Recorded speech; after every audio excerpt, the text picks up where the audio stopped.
বলা হলো নিচে গিয়ে মেয়ে দেখতে, আমরা শুরু করলাম সবাই মিলে দেখতে। বলা হলো মেয়ে দিনদার কিনা দেখতে, আমরা শুরু করলাম মেয়ে সুন্দর কিনা দেখতে।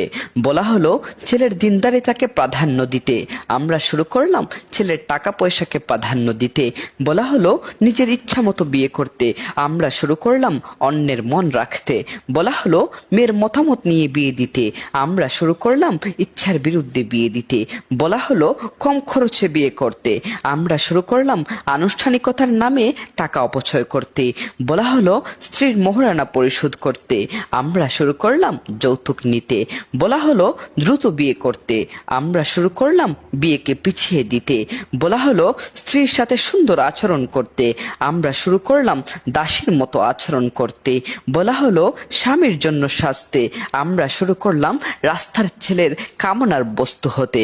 বলা হলো স্ত্রীকে পর্দায় রাখতে, আমরা শুরু করলাম রাস্তার ছেলের কামনার বস্তু হতে। বলা হলো স্ত্রীকে পর্দায় রাখতে, আমরা শুরু করলাম কাপল ব্লগ নামে স্ত্রীকে শো আপ করতে। মানা যায় কতটা কঠিন করে রাখা হয়েছে ইসলামকে, অথচ ইসলাম হচ্ছে একটা সুন্দর ধর্ম, ইসলাম হচ্ছে সহজ ধর্ম।